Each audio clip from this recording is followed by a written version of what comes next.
development, Green Coach. He's an astute, active team player and mentor with skill in project development and management.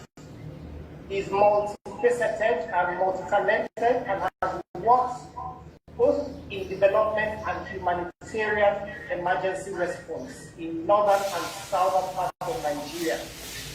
He's skilled in fundraising and has secured multiple grants for Green Coach. Eden is the CIS side plan. We welcome you, sir. Thank you very much for the opportunity to learn from your wealth of experience.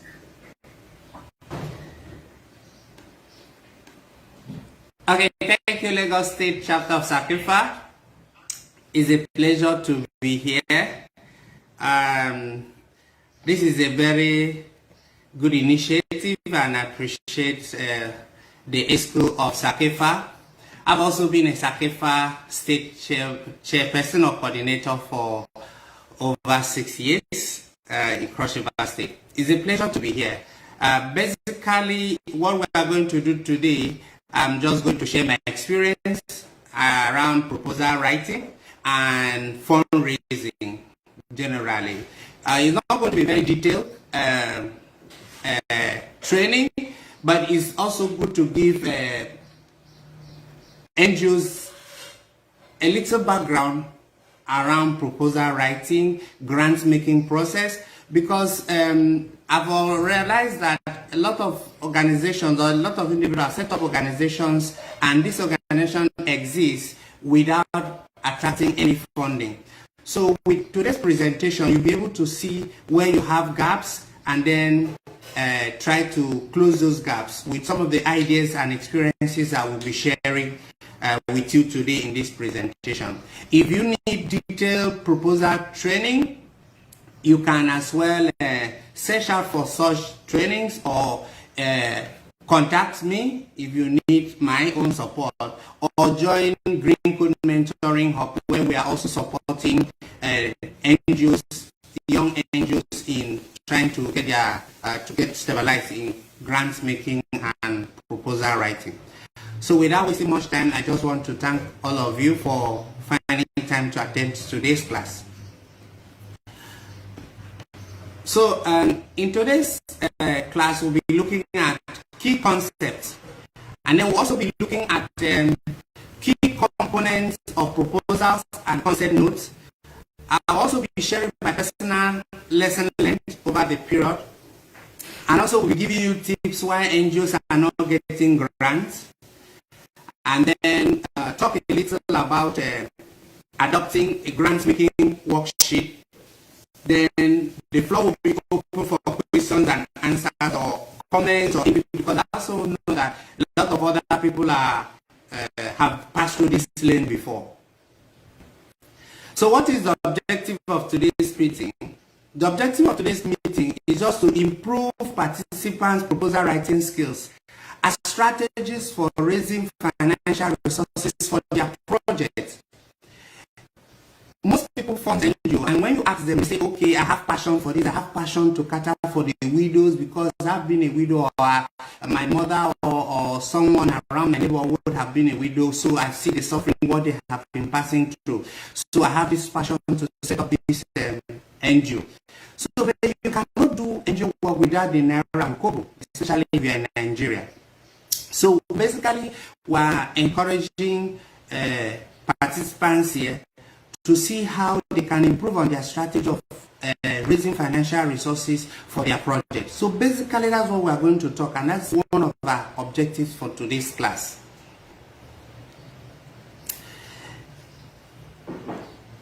When we talk about proposal writing or projects, what are we talking about? We are talking about ideas.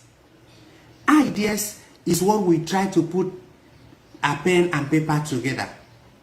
And projects which we are trying to raise financial resources is basically finding solutions to social problems or societal problems.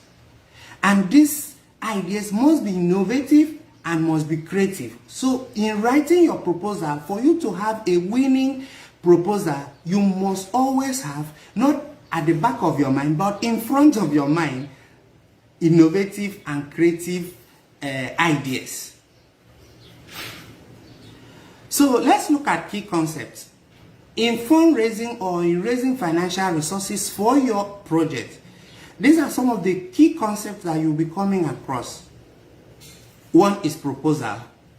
Then another one is solicited and unsolicited proposal. Concept notes. You hear most time people talk about donor. The first presenter was making a lot of reference to donor. Then we also have something like grant maker, grant seekers, request for proposal or request for application, which most times is referred to as RFP or RFA. Then letter of interest or letter of intent. So these are some of the key concepts that you must be able to get yourself acquainted to while raising financial resources for your project. So let me start. What is proposal? It is a document that tries to persuade the reader to implement a proposed plan or approve a proposed project.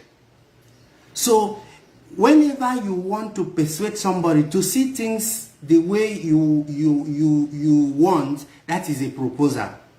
Okay?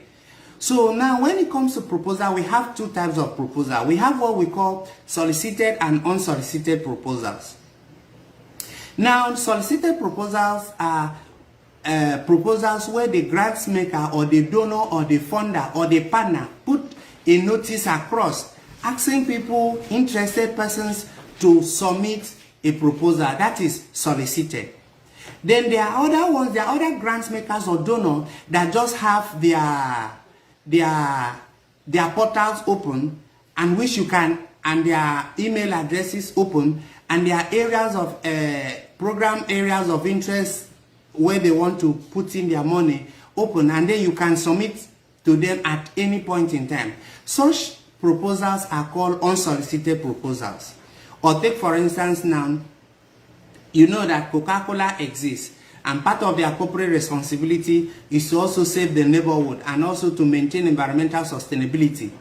And they have not called for proposal, and then you just felt that, oh, we have a lot of plastics from Coca-Cola lying around the streets, and then you just approach Coca-Cola and ask them and share your ideas with them with an intent of them giving you financial resources to maybe do recycling activity.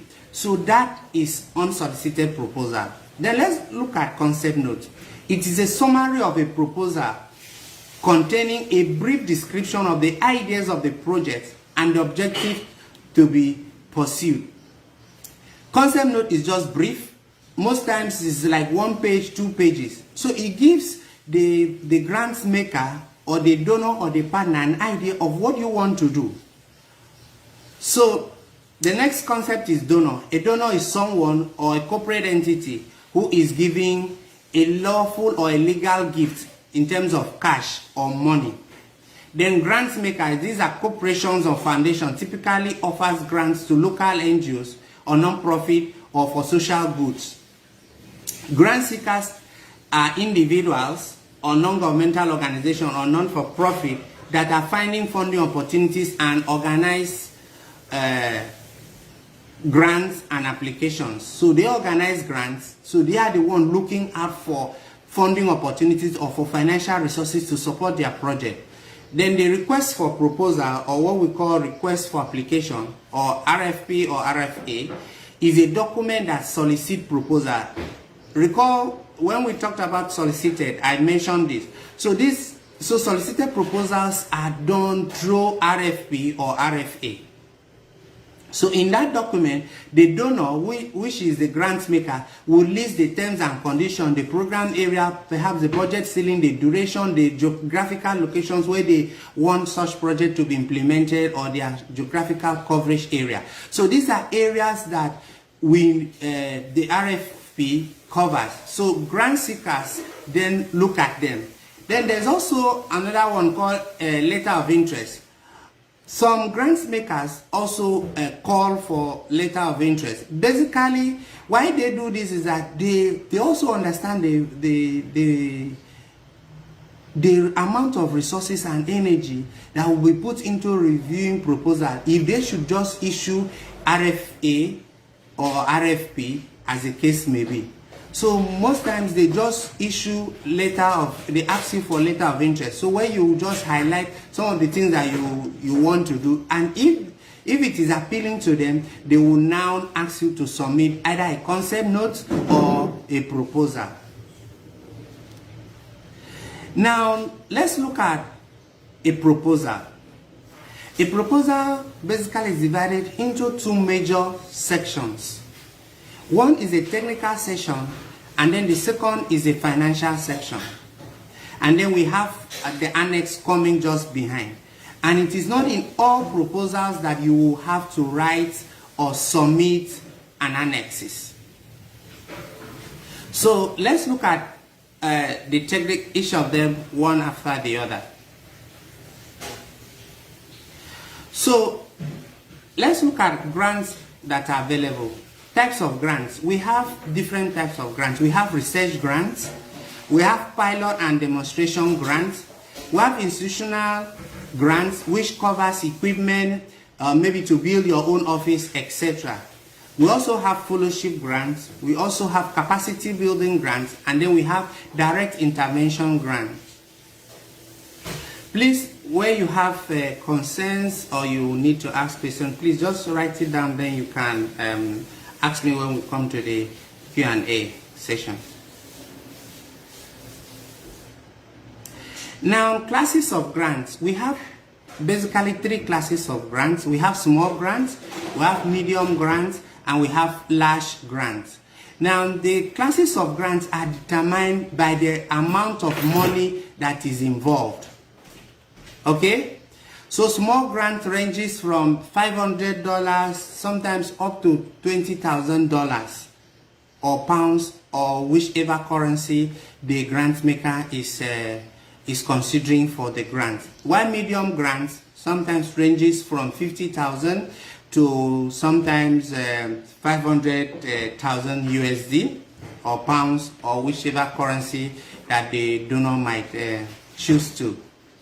Then we have large grants, which sometimes is just open from the limit of the medium grants to whichever amount the grant seeker wants to apply, depending on the scale of the project.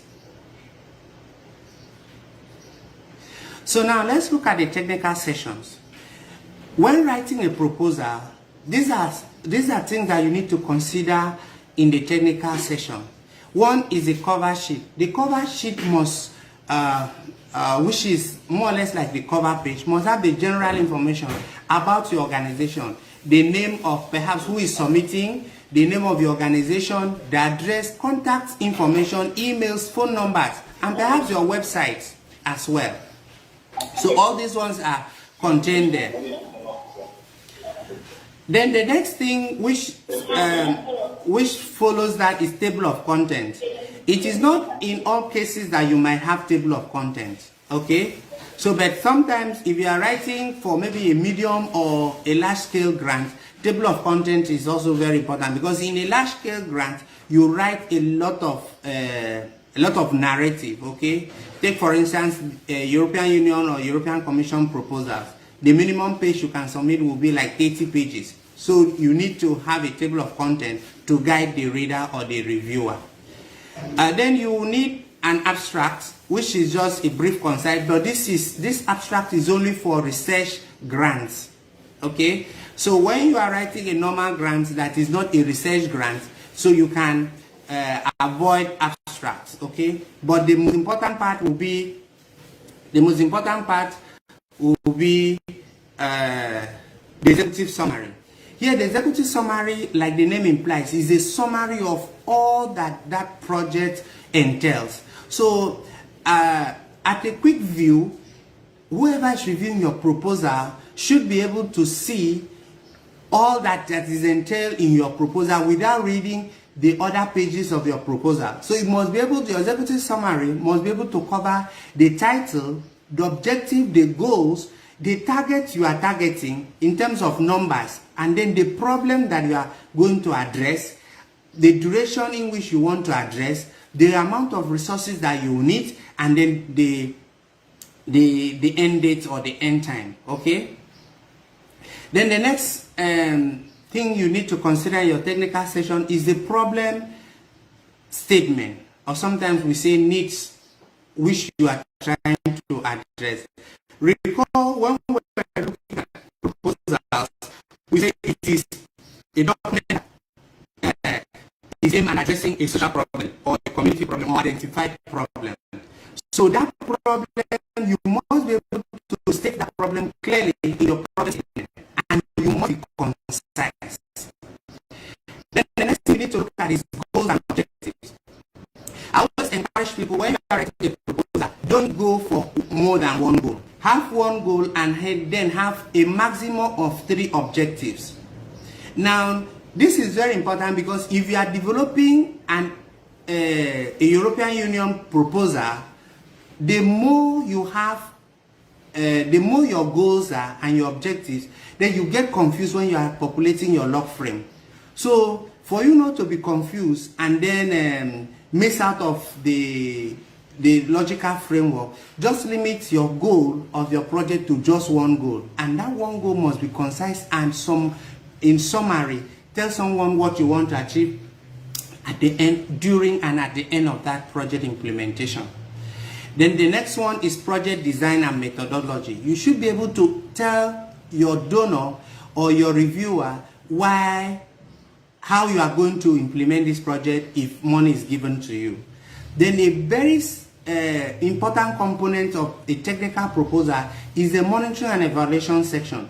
You must be able to tell your donor or your grants maker your monitoring strategies. What are the things that you want to put in place in monitoring your the project if funding is given to you? Most times, donors really look out for this because they want to know what are the things that you have set in place to monitor and track what you are doing, so that they know that you are on point in achieving your project goals and objectives. Then the last point is sustainability. These days, donors are looking at sustainability because the resources are not always there. So they believe that if you have identified a problem and they give you money to support or solve that problem, how will you manage in such a way that that problem, even at the end of your project, that problem does not resurface again? So that is what sustainability is all about. So while doing your proposal, you need to consider all this, okay, while developing your proposal. Now let's look at the financial section. The financial section is just about the Naira and Kobo if you're in Nigeria, or the currency of the country in which the proposal will be implemented. Okay, so it comprises of 2 basic sections, which is the direct cost and the indirect cost. Then the additional part of the financial section will be the budget notes. Okay, for me, I always advise people, when you are developing your proposal, try as much as possible to keep your direct cost at a minimum of 60%. Okay, at a minimum of 60%. Most donors have a percentage ratio for direct costs and indirect costs. So direct costs are those things that will directly help you to deliver on the project. Okay? Then indirect costs are other things like admin and personnel. Okay? That is just supporting you to deliver on the project. So I also recommend that while preparing your financial section, try as much as possible to be detailed and do a detailed costing. Okay, do a detailed costing which will include the unit, the frequency, and provide budget notes. Sometimes we might just say, okay, we are planning for a training for 30 participants for 2 days, and we just said 30 times 2. 30 times 2. It is not that clear to whoever might be reviewing your proposal. So you must have a budget note at the end. And what I also advise and encourage proposal writers is that don't assume anything. Don't just assume, the donor or whoever is reviewing should have known that 30 times 2 is 30 is for 30 participants and 2 is for 2 days. Okay, so what if you are doing costing for meals, and the meals that you are going to pay will be breakfast and lunch and then dinner, and then you end up saying 30 times 2 times 3. Your reviewer will not know, will not understand. So don't just assume. So try and make an explanatory note or a budget note to explain that 30 is for 30 participants, 2 is for 2 days, and 3 is for their 3 meals: breakfast, lunch, and dinner. So try as much as possible to be detailed in your financial section of your proposal. Now let's look at, that is in a detailed proposal. Let's look at concept notes. Concept notes most times are submitted just to express your intent, and then if your intent and the need you want to, the gap you want to close is very attractive to the donor, then they will now ask you to submit a full proposal. So I always encourage people to keep your concept note very brief and concise, to 2 pages and 4 pages maximum. Okay, and it must have a title. It must have the implementing entity. So if you are the one implementing, so you must say so project, which is your title, to be implemented by maybe Green Code or SACEFA. Then it must also have a budget. It must also have an objectives. It must also have expected outcomes, or what people call results. Okay. Most donor or grant makers want to see that particular component of your concept note. And then there's this other part we call indicators. So your indicators should be tied to your expected results or expected outcomes. And then you now have timeline and duration, and then the budget. In a concept note, you don't need to be detailed in your budget, because if you want to be detailed in your budget, you end up submitting a concept note of about 12, 13 pages, with the budget forming about 5 or 7 pages. So in a concept note, you just categorize your items and then provide a lump sum amount. Take for instance, you can just say personnel 20,000 USD, direct cost 70,000 USD, admin cost 15,000 USD, total X and Y Naira or USD or pounds or whatever currency that you are using. So when do you send what? So at what stage do you send a full proposal? At what stage do you send a concept note? And at what stage do you send letter of interest or letter of intent? So like I said, every grant maker or donor or partners have their own strategy of grants making. So some will first of all ask you to submit letter of intent. Some will first of all ask you to submit concept notes, while some will just ask you to go ahead and submit full proposal. If you are working with European Union or European Commission, in some of their proposal, they will first of all ask you to submit a concept note. And in that concept note, they also have a limitation, like in terms of number of pages and other terms and conditions.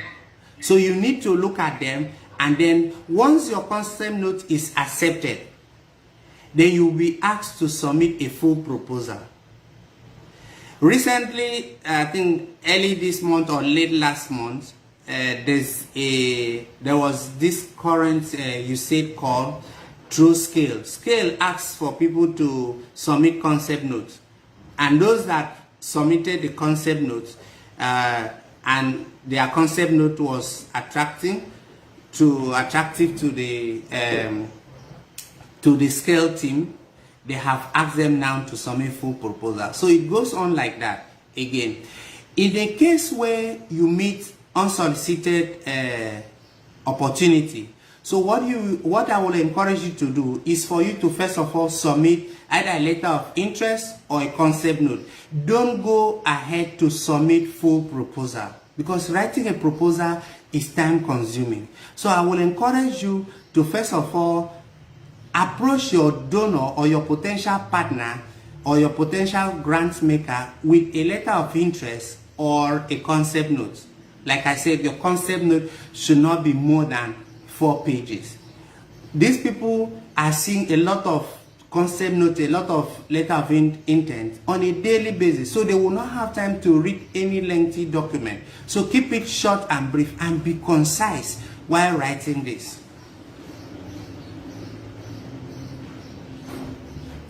Now, these are some of the lessons that I have learned in the process of writing proposals. Okay, you need to first of all follow and look out for the grant maker guideline. This is the first step. For you to succeed in your proposal writing, you must be able to know and see what are the terms and conditions that the grant maker is looking out for. So take your time to read. What I encourage people to do is that take your time to read. Read and read it over and over again.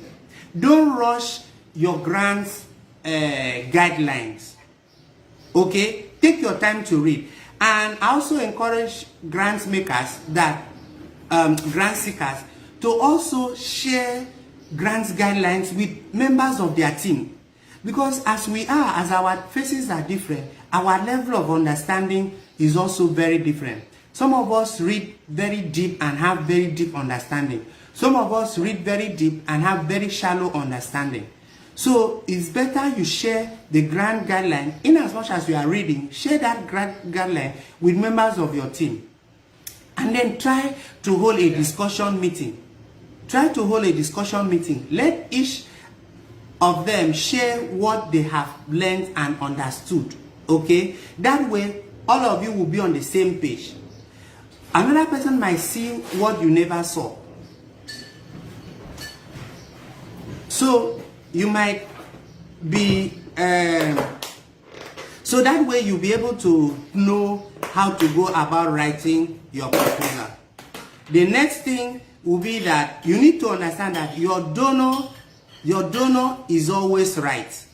It is his or her own money. So your donor is always right. So don't just assume. Don't assume. Your donor at every point in time is always right. Okay? That I have learned. So the donor will not issue a call for tackling food insecurity, and you want to go and do solar energy. Okay? And claim that you had the best idea around innovative solar solution for communities that are of national grade. Okay? Then there's a window of questions and answers. Most donors give opportunity for you to ask questions. So in such grant making process, utilize that opportunity. Then use the donor template where the donor or the grant maker has provided template. Make sure you use those templates and stick to those templates. Like I said, your donor is always right. Don't assume. Don't always assume. I don't also think that this donor template is nothing. At least I have a better template, maybe from another donor, and you use another donor template to fill it. It will not work. It will disqualify you at the first instance. So stick to the donor template, okay? And because you cannot know more than the donor. It is that person's money or that corporate entity's money. So don't think that you know more than the donor. Okay? Then another very important thing I have also learned is that your project title is very, very important. Your project title is very, very important. Your project title at a glimpse should be able to tell somebody what the project is all about. Okay? It should convey the message direct to whoever is reading it. Like I usually tell my team in Green Code, always write with the reader in mind. When writing, either you are writing a proposal or you're writing a report, write with the reader in mind. Don't assume. Write with the reader in mind. Don't assume. So your project title should be able to be concise and attractive. Then the next thing you need to know is your goal and objective. Like I said, have just one clear goal, and it should be a concise goal. And then have 2 or 3 objectives. 3 objective max. And then there's this popular thing, your objective must be SMART. SMART means specific, measurable, accurate, realistic, and time-bound. So a donor will pick up your project document or your proposal, want to see your objective very precise. Precise in such a way that you say, we want to improve on so-so and so-so and so-so. Meaning your target, maybe improve nutrition among parents of under 5 children in a particular location over a particular period of time. So that is specific, is accurate, and if you want to use percentage, you use percentage. But when using percentage, please be mindful of the fact that if you are using a percentage as your measurement, you must have a baseline. You must have a baseline, okay? So that is it. Then the next thing you should be able to know is a problem statement. The problem statement clearly gives you an overview of what is the problem. It gives the reader or the grant maker or the donor or whoever is reviewing your project what they need that you want to, the solution or the problem in which you want to offer a solution. Okay? Then the next thing is the budget range. Try as much as possible to stick to the budget range. Most of the donor and grant maker, they have a budget range for each grant. Take for instance, they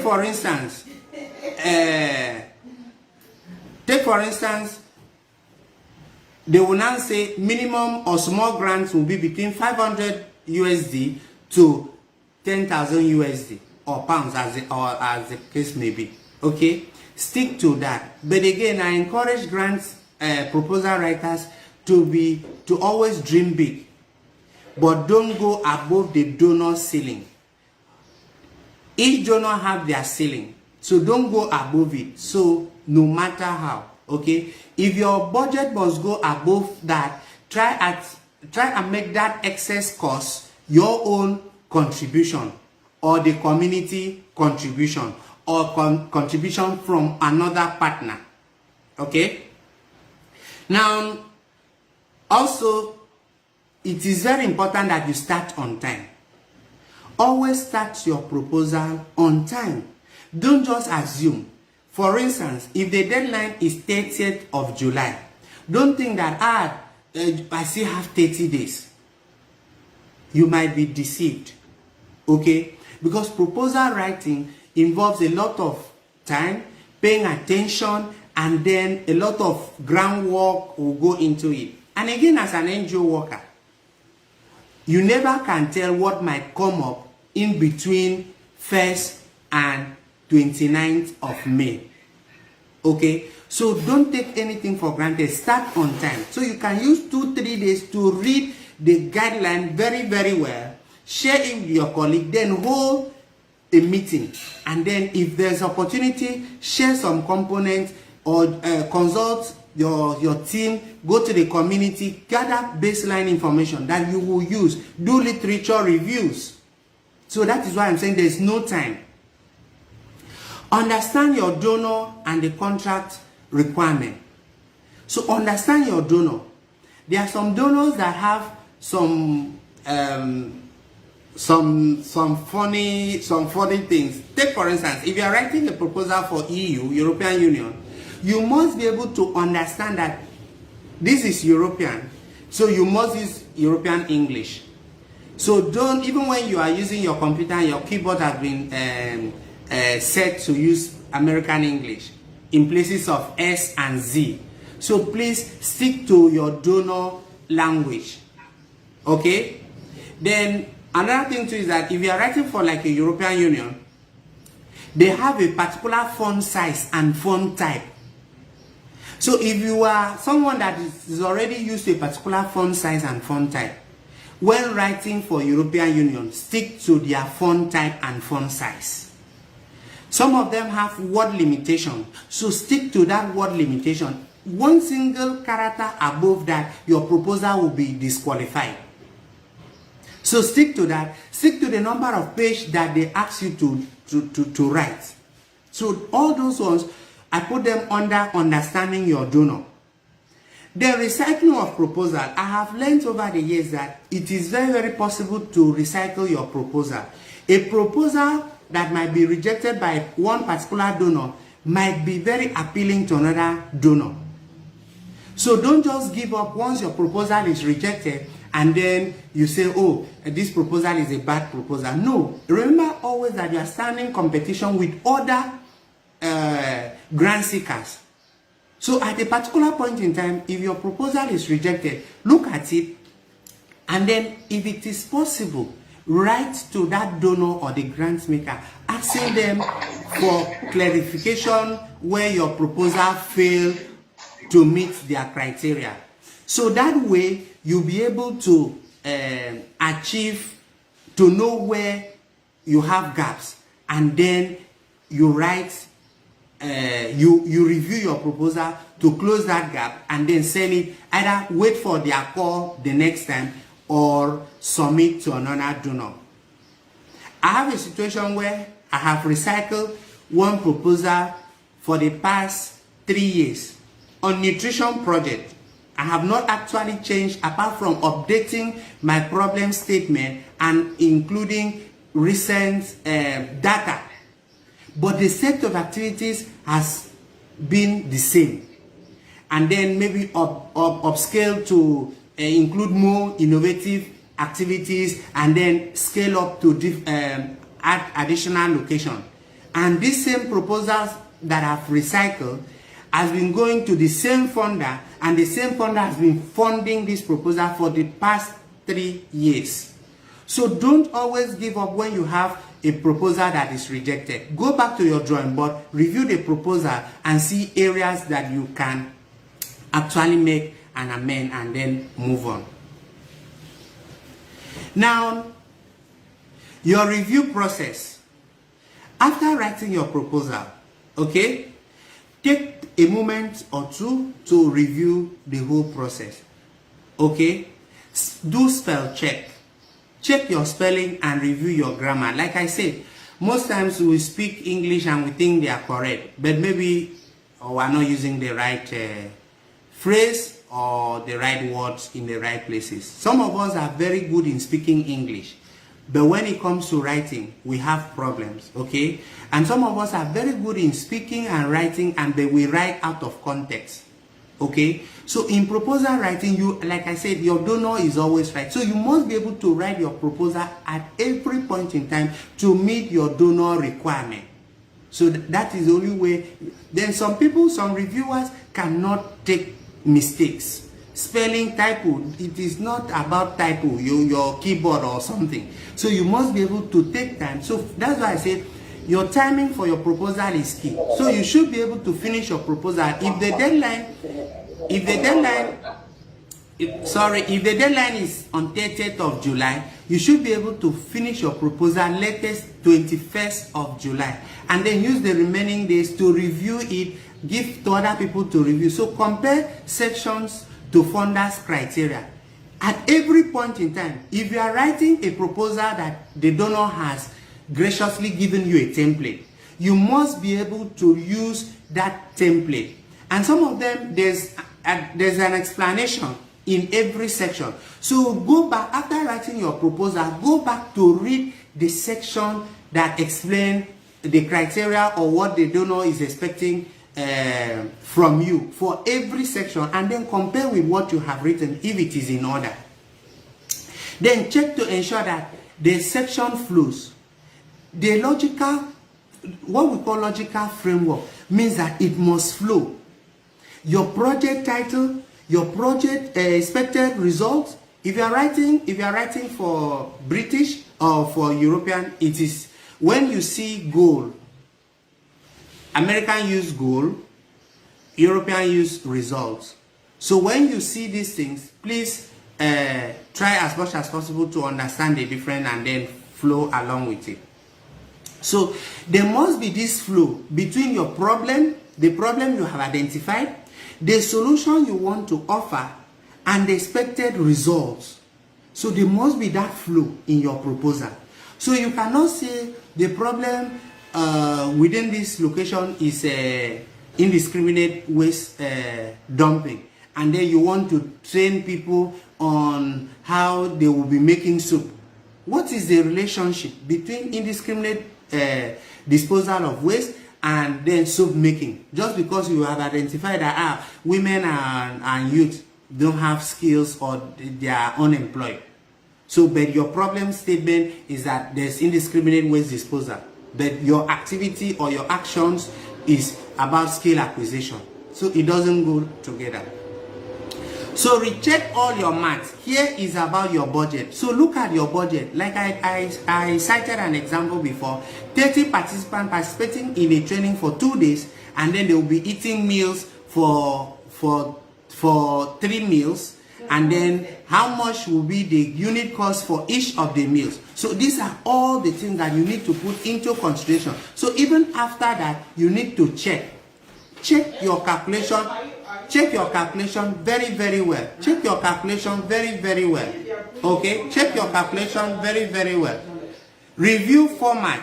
Like I said, review format. Review your format. In terms of font size, the margin. Some of the donor, if it is European Union, they will tell you the margin size. Whether it is 1 centimeter or 2 centimeter or 1.5 centimeter. All these things count. Then another thing is the page count. The page count is very, very important.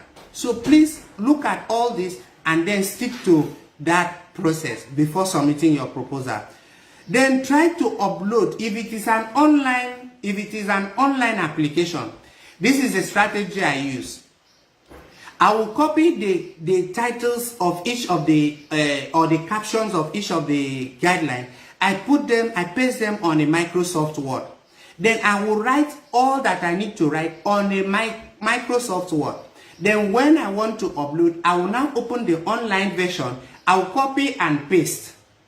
So what that means is that I will, in case you are uploading and your internet connectivity goes bad, you still have the original version in your Microsoft Word. Rather than you almost at the point of submission, you notice that everything is gone. So it could be very, very frustrating. So that is what you need to consider when doing an online application. If cutting and pasting from Word to an online form ensures that word count. So you must be able to ensure your word count is okay. Your word count is very, very important. Okay? Stick to the word count of your donor. Be sure to attach all requested documents. If they have requested a photograph of the location, a map of the location, please ensure that you provide all that is needed. Okay? So by the time you take 1 or 2 days to review all this, I'm sure your proposal will be 80% successful. So now let's look at why are NGOs not getting grants. People set up NGOs and the NGOs will be running and they will be supporting with their own hard-earned money, whereas there are resources out there for them to tap, but they are not getting. So what are the reasons why NGOs are not getting grants? Now, one of them is that deadlines are not met. You just assume that 30th of July is still far, I still have 30 days to go, so I will write. Then at the end of the day, when you begin the writing process, you notice that you cannot even write that proposal in 1 week. And then you have started like 2 days to the deadline. So you don't meet the deadline, so you cannot submit. Now, another thing is that people seems to know more than the owner of the money. Okay? Some of us NGO owners, because we have attended schools in Harvard, gone to foreign universities or the best universities, private universities in Nigeria, we think that we know more than the donor. And then you don't follow the guideline. You just write your English. And then you don't follow the guideline. No donor will fund you. Like I said, donors are always right. Nothing interesting. You write all the English 10 pages. But whoever is reviewing your project, your proposal, cannot see anything very interesting in that proposal. So you cannot get funding. Then the donor will always have priority areas. Before they now say, oh, these are their priority 1, priority 2. And because you know it is your community you want to intervene, or a state where you have lived for many years, you want to intervene. So you want to go and set up a priority area that is not covered by the donor. So you not get funding. Then some of us, because we rush to meet up deadline, then you submit an incomplete proposal. So that too, you will not get funding. Then some of us will now want to quote because somebody have told you that you need to have a reference checks, references in your proposal, and then you go to quote very outdated literatures. And then the way you even make reference to them is very poor. And we call it poor literature review. Then, again, if it seems, most times, take for instance, an NGO might not have access to like maybe $50,000 throughout their period of grants making. And then you see a grant of $500,000. Even when your proposal is very, very good, no donor will give you money because they feel that you don't have capacity for that amount of money that you have applied for. Okay? So then the methodology, sometimes you say you want to do this, but the methodology that you want to use is not a very good methodology. So the methodology is weak. Then unrealistic budget. Oh, because them says you have never implemented a project worth $100,000 before, so because of that you are afraid. So a project that should have been like $1,000, you decided to budget for $10,000. So the budget is unrealistic. So when they do not look at the activities that you want to do and the money you are requesting for, nobody will fund you. So it is unrealistic. Budget could be in two ways. It could be way too high, or it could be way too low, in such a way that if that money is, if it is too low, it can be that the money is given to you and yet you cannot achieve the goals or meet the targets that you said you will do. Then if it is way too high, then the donor will look at you in a very fraudulent eye, that you want to defraud them. Take for instance, you want to buy a computer and you budget all your computers at the rate of or maybe you want to buy you budget Apple laptops for all your staff, including the security. An Apple laptop is how much? It's very expensive. Instead of buying Dell or HP that they could just be using within the budget range of 200,000, 300,000, and then you go to budget for laptop for 900,000. That budget is unrealistic and nobody will fund you. Cost greater than benefit. So now a lot of donors now look at cost benefit. So if you say you want to reach 5,000 persons and then you are requesting for $1 million, so they will now divide $1 million divided by 5,000 persons. So it gives them a proportion of how much will it take to service one person. So if that cost is way too high, that budget, that proposal will not be approved. Then if they look at your proposal is highly partisan in terms of politics or supporting a particular ethnic group over the other, then it becomes a problem.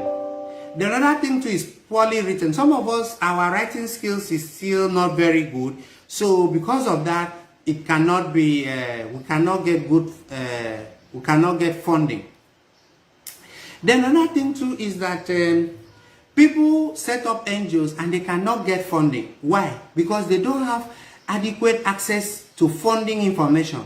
Calls for proposal, okay, they don't have. And they don't also search for this information, okay? So, because you don't search for this information, you will not get funding. Let me give you an instance. Grants making is done by most of the donor quarterly, okay? So, for an NGO to have money to implement activity in the first quarter of a new year, take for instance, for you to have money to implement activity or project in the first quarter of 2022, which is January to March 2022, you must have started looking for proposal around August, September of 2021. And make sure that you write and then get approval before November and December. So once you get approval before November and December, then the money will be released to you either late December or early January. Then you have money to implement activity. So imagine if you miss the last quarter submitting or securing funding in the last quarter of 2021, it automatically means that the first quarter of 2022, your organization will stay without funding. Okay? That is 3 months into the new year is gone. Then you are now left with how many months? You know the answer. So if you don't also, for you to have funding for the second quarter of the year, which is April, May, June, it is believed that you must write a fundable proposal between January and March. So if you miss writing a fundable proposal between January and March, it therefore means that your April, May, June, your organization will stay without any funding. Okay? Then, what does that mean? January, February, March, 3 months. April, May, June, 6 months. So meaning half of the year is gone. Your organization have not secured any funding. Then if you miss to write a proposal between April, May, June, which is the second half of the year, your organization will stay without funding in the third quarter of the year. And if you don't write a fundable proposal in the third quarter of the year, your organization will not have funding for that last quarter of that year. So that is how organization stays without grant year in, year out, because they have not studied how grant making processes are done. Now, another important thing you need to also understand is that these grant makers, the donor board sits, or their proposal review committee sits quarterly. Some of them sit twice a year. So you must be able to struggle in and submit a fundable proposal within that period that the board is sitting. Okay? Except you are lucky to see grant makers that their proposal is in a rolling basis. That is to say they have a grant reviewer that reviews. His or her own work is to review whatever proposal that comes in every day. So, and we have a lot of other grant makers that they don't have a deadline for you to submit proposal. Their proposal is on a rolling basis. Then some of us have very weak board. These days, governance of NGO is very important. So donors look at your governance structures. So when you have families and friends, or even sometimes you say, okay, I don't want to have family and friends in my board. I want to have professionals. Then you have these professionals and they are very, very busy. Take for instance, you have somebody like a bank manager who is a professional accountant or a professional banking and finance personnel on your board. That person will not have time to come for your board meeting.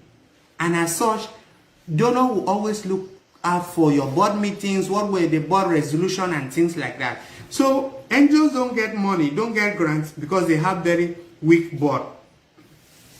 Then some don't have track records. You must be able to have track records, no matter how small it is. Do your proper documentation. So some of us, we have track record, but our documentation is very, very poor. And I thank Sakefa Lagos State branch for organizing this training and starting with report writing. Like I used to tell my team in Borno State, I tell them that you are trying to solve human needs. People that have been displaced by the insurgency, the Boko Haram and the ISWAP.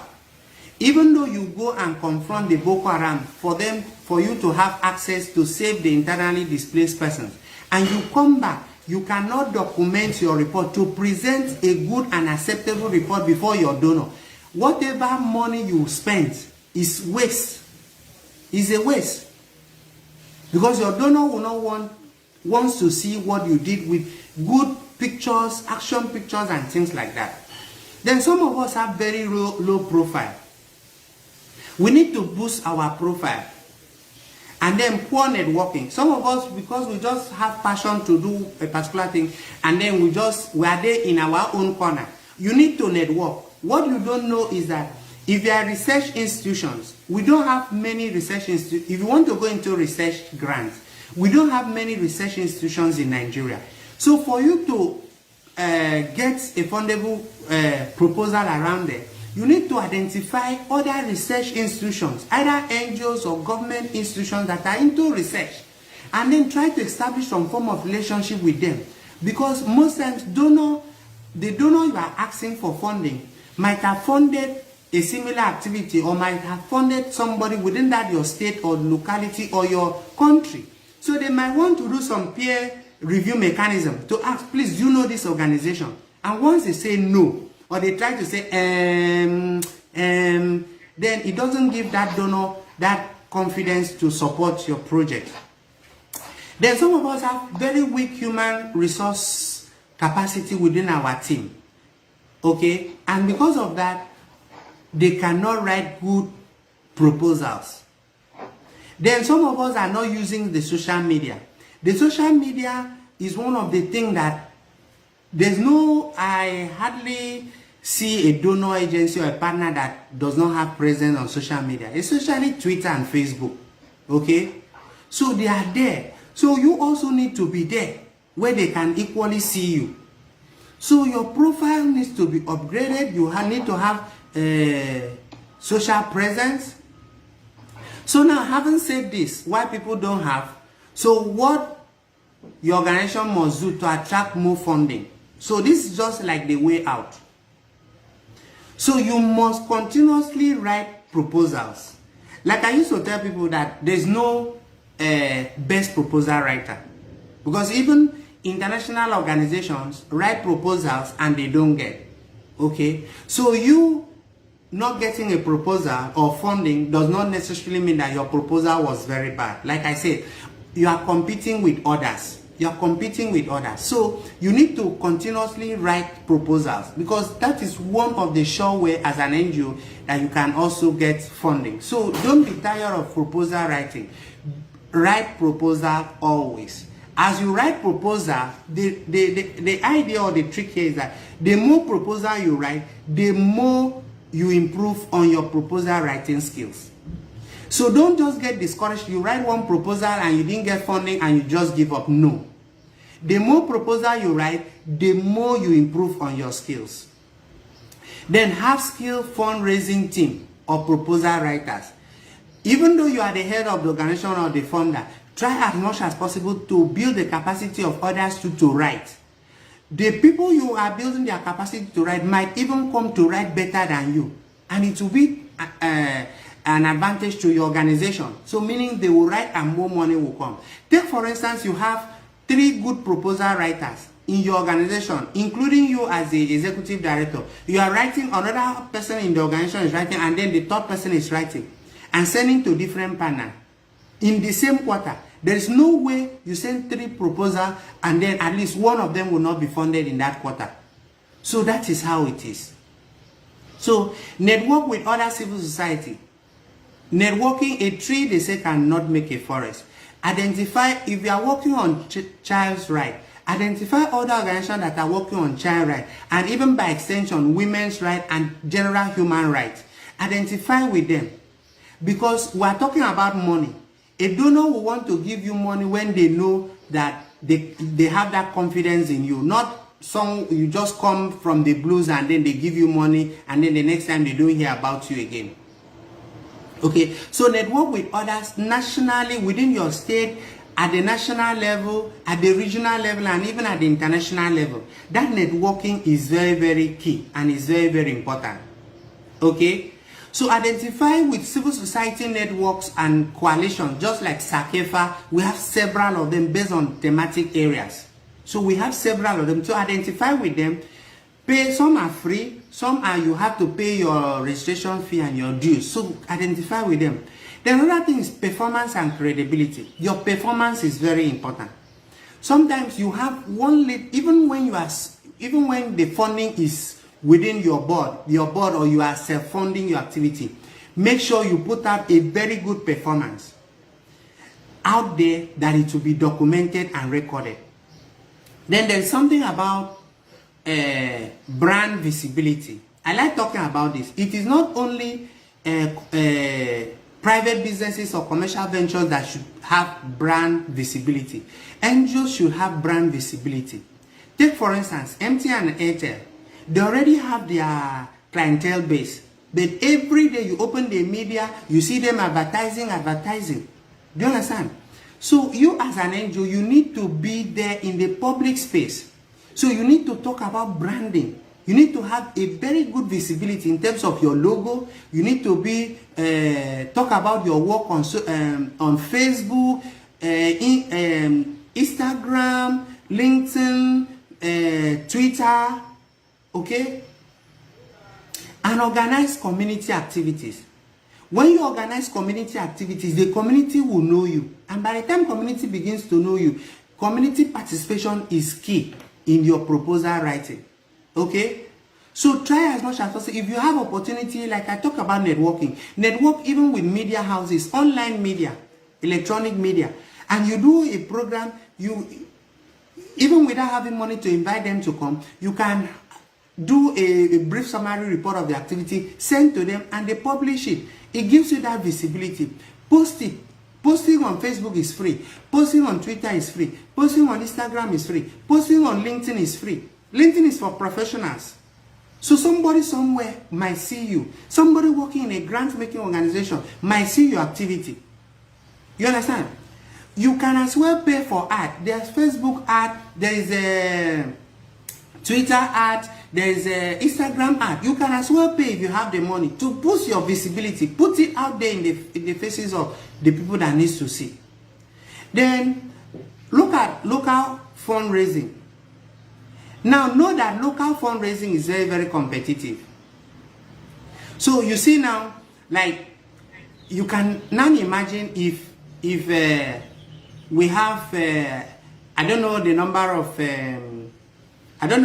SACEFA members that we have in Lagos State anyway. But imagine a situation where Lagos State Ministry of Education issue a call for proposal. Almost all SACEFA members will apply. Even other SACEFA members in a nearby state, like Ondo and Ogun, will want to come as well and apply. So local fundings are always very, very competitive. So I encourage people, if you want to get funding for your organization, try as much as possible to look outside your locality. Go international. Go international. It is better. The competition is there, but sometimes it's sometimes manageable. Again, try as much as possible to have fundraising strategies. Have a fundraising strategy in your organization. Don't just wait and say, oh, when I see proposal, I will write. No, that is not. Make it a hobby. Make it a deliberate act to have a fundraising strategy. If you have a fundraising strategy, you look at different aspects of funding. Okay? You look at small grants, medium grants, appeal fund, and things like that. So if you have a fundraising strategy, it will be very, very good for your organization. Okay? And then another thing, I talked about this at the beginning of this class. Be innovative. What others are talking about waste recycling. What will make your own stand out? What will make your own stand out? So think about innovative solutions to a problem. Once you think about innovative solution to a problem, you will attract the donor attention. Okay, and they will not want to miss it, because even the donors too, they want their profile to be out there. So they are looking out for innovative and creative solutions. So they want to be, they want their names to be associated with creativity, nice creative solutions or innovative solutions to a particular community problem. So they will be looking out for, and they will be willing to stake their money on it. So now let's look at what you must continue to do to attract funding. Build the capacity. Build the capacity of your team. No matter how. There are a lot of online activities going on. Green Code, we're also doing capacity building for people free of charge in our mentoring hub. So build the capacity of your people. And then try as much as possible to tag along. What do I mean by tag along? Look at other organizations. As we have many organizations, our capacities are also very different. So identify an organization that you think they have capacity more than you, that you think you can learn something from them. Approach them officially, write to them, tell them, oh please, I want to be part of this, I want us to be doing this together. In that way, even though it is free of charge, you know that they have a funding for a particular activity that is also part of your program area. Write to them that, oh please, I want to volunteer. Even though you are the head of the organization, agree to volunteer, because you are the one that is leading the vision of your organization. Volunteer, bring down yourself to learn. Bring down yourself to learn. So tag along, volunteer to go to those communities, help them do one or two things, take attendance sheet, carry this thing to here, carry this thing to there. You are learning in that process. And tomorrow you can equally tell somebody that, oh, you have partnered with so organization, or you have supported so organization when they were implementing so funded projects. Okay? Always think, another thing too is that always think about the marginalized group. Some of the grant makers are looking out for the marginalized groups. Who are they? Women, children, persons with disability, sex workers, people living with compromised immunity. When we talk about people living with compromised immunity in Green Code, we are talking about people like living with HIV, TB, and the rest, because their health immune system has been compromised. So look out for, target this kind of people. When you look out for a donor, a grant maker is targeting this kind of people, and then you also target your proposal to meet this kind of people, this target, you are appealing to the conscience of the donor, and you get funding. Now, most of the donor, again, these days, wants to see the community involvement or community participation. And most of them will even ask you, tell us how the community were involved in the conceptualization and the design of this project. And even when they fund you, how will they participate in the implementation of this project? Once this element is there, you are sure that your proposal is also going to be funded. But once this element is off, your proposal will not be funded. Why are they doing this? Because they are trying to run away from the top-bottom approach, which has been the norm over the years. Synergize your proposal. Now, what do we mean? Look for other organizations. Approach them, even when you are the one that saw the call for proposal first. You can share it with other organizations and say, can we come together to write this? Most of the organizations are looking for that kind of synergy. You can form 2 consortium, 3 members come together to write a proposal. Don't always think, don't have the winner takes it all mindset. If you have that kind of mindset in fundraising and proposal writing, you will lose. Because take for instance, if there was any in the just concluded or ongoing scale proposal process, if you are someone that cannot work together with another organization, you will miss that opportunity, because that proposal clearly says that you must come, 5 organizations must come together to write that proposal. So if you have that winner takes it all mindset, you cannot get that kind of funding. So have most funding sources. What do we mean here? You need to decentralize your funding sources. So look at, is it foundation, trust, corporate bodies, fundraising activities? So these are, look at beyond proposal writing. Like I used to tell my team and other people in the mentoring hub, sometimes you need to look at for international donor or international NGOs to partner with them. That way, it will save you a whole stress of proposal writing. In sourcing and securing partners, those partners are already, some of them, like especially the international NGOs, they have their international head office in their country, and those countries, their government is funding those organizations. So that burden of proposal writing and the whole lot will be off from you. So if you look out for partners within the international communities, you get, okay? So that is another form of diversifying your funding source. Always look out to identify community needs, because proposals are to solve community needs.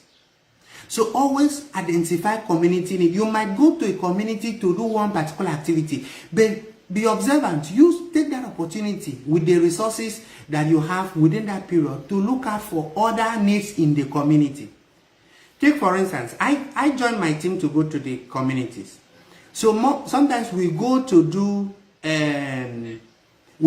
nutrition activity, but I also look out for other problems in the community. Take for instance, I will voluntarily ask the women, okay, where is your water source? They direct me, I go to check the water source, and if it is not good, I take picture of it. But meanwhile, that is not what took me to that community. So try as much as possible, be looking out for community needs, because most times donors try to fund things that are urgent and priority, okay, and try as much as possible to keep your budget low, small budget. So imagine if you have been looking out for small grants, okay. Take for instance, another organization without capacity and without anything has been looking out for 100,000 grants and have not gotten, and then you have been looking out for $10,000 grants and small grants, and you have been getting. In a year, you might end up getting more than $100,000 grants, more than the person that has been looking out for $100,000 grant actually. And within that period, you are building your capacity, you are building your profile, because you are doing small things and then documenting them.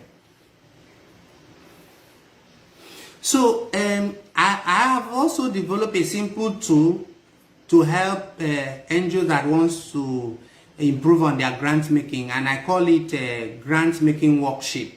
So it's available, that can help you track donors, okay? But I will not fill it for you. That's why it's called a worksheet. So it's a simple template. So you walk through that worksheet and then see how what you can make out of it, okay?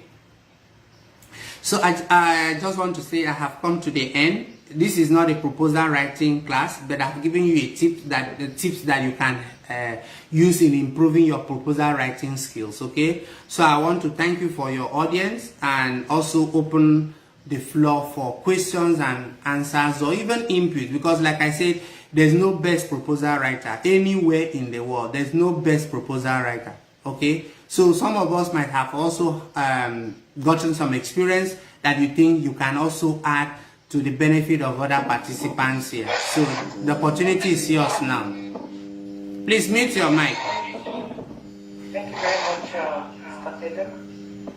We sincerely appreciate you for the time you have committed into this brilliant session. We know you have so much wealth of experience to share with us. Unfortunately, we have just limited time to listen to you.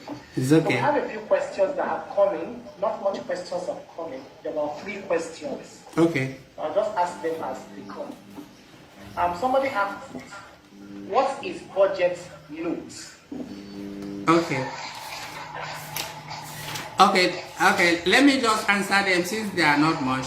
Like I said, budget note is just an explanation of your budget. Okay, it gives your reviewer a better understanding of the things that are there in your budget. Take for instance, I had used oh sorry, I don't know, I was muted. Okay, budget note is simply the explanation given to each budget lines. Okay, I gave an example a while ago. I say, for instance, you are planning a training for 30 persons, and these 30 persons, the training is going to last for 2 days, and the 30 persons will be taking lunch, dinner, breakfast, lunch, and dinner, and each of the costs for their meal is like $5, or let's just say 3,000 naira. So in your budget, you just put meals for participant, and then under the unit you put persons. Under quantity you say 30, and then unit cost is 3,000 naira or $5, and then you put total. Your donor will not be able to understand. So the budget note you put by the side will enable the reviewer to understand that, okay, 30 is for 30 participants, 3,000 is a cost for a meal, the 2 there is for 2 days.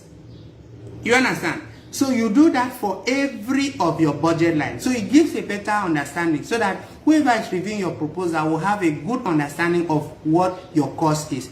Again, remember we have talked about unrealistic budget, so that if they want to pass a judgment that your budget is not realistic, it is through that budget note that they will use in knowing.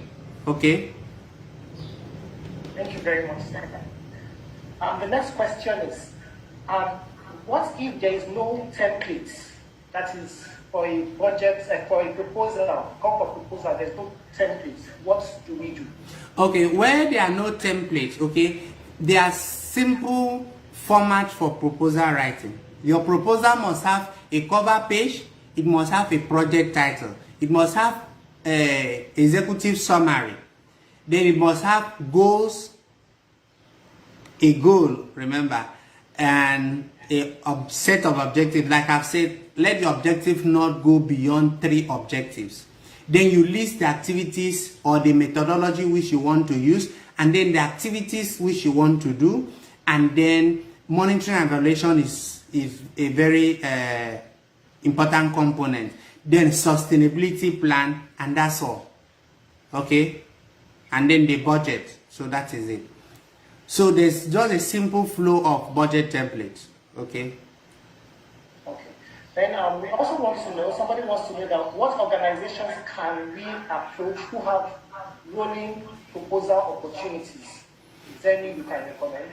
Okay, I cannot recommend. So that's why we have this worksheet, because like I said, you need to cultivate the habit of consciously looking out for money. You understand? I shared experience of the telecommunications that we have in Nigeria.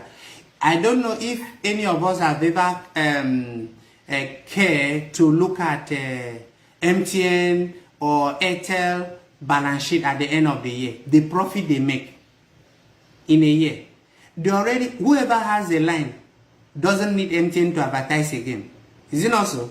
Because you know that when you run out of data or run out of airtime, you must always buy. But you see MTN and Airtel and all the telecommunication constantly advertising on television, radio, everywhere. Why are they doing that? So if we are NGO workers and you want to secure funding for your organization, you must always go out there to look for information. Okay? Because now this is what happened. In grant making, organization priorities and criteria, the donor priorities and criteria changes over time. So I will not want to say, okay, go with this thing. There are a lot of them. There are a lot of them that have rolling business. And that is why we develop a worksheet, a grant making worksheet. So if you get the worksheet, by the time you walk through that worksheet, you'll be able to know this information that you are asking for, and then you'll be able to know why the organization cannot stay in a year without getting at least one grant. Thank you very much. One more question. Is executive summary an introduction or proposal the same? Okay, it's a little bit tricky here, like sometimes, yeah. Now this is how it is. Like they say, executive summary summarizes it, okay? But introduction can just give an introduction to the problem that you are trying to solve. Whereas the executive summary will give you an overview of everything, both the problem, the project title, the problem, the target, your methodology, the resources that you need, and the timeline, all in that one summary, which should not exceed more than 1 page. The introduction can even be half a page, okay? Now, introduction, sometimes it gives you an opportunity to talk about the organization, because in a proposal writing, sometimes there's no place for you to talk about the organization. So in some introduction, you can just use that opportunity to introduce the organization, talk about what you have done, your mission statement, your goal, your location, what you have done in the past. So it gives the opportunity for you to blow your trumpet, okay? So that's why it's a little bit different from executive summary. Thank you so much, sir. We really sincerely appreciate this Thank time you. given to us. One more, somebody has asked if we are able to get the worksheets. Yeah. Yeah. So let me see if I can drop. Okay, maybe for the purpose of this class, let me see if I can type, then so that you can get my contact or something. So email, if you can see my screen. Mentoring Hub 001, Mentoring Hub 001 at gmail.com. So if you send a mail there requesting for the worksheet, we'll get back to you. Okay. Thank you very much. Mentoring Hub 001 at gmail.com. Okay. So we come to the end of this very beautiful interactive session. Thank you, Mr. Edem. Thank you, Mr. Moshood, who unfortunately have not been able to see him in-house. Perhaps he's having network issue. We sincerely appreciate everyone who have participated in this beautiful milestone workshop. Thank you so much. And we look forward to taking this conversation beyond this. Mr. Edem has graciously given us the email for us to reach out, so we'll keep in touch. Thank you so much, sir. Thank you. And every other person. Okay. So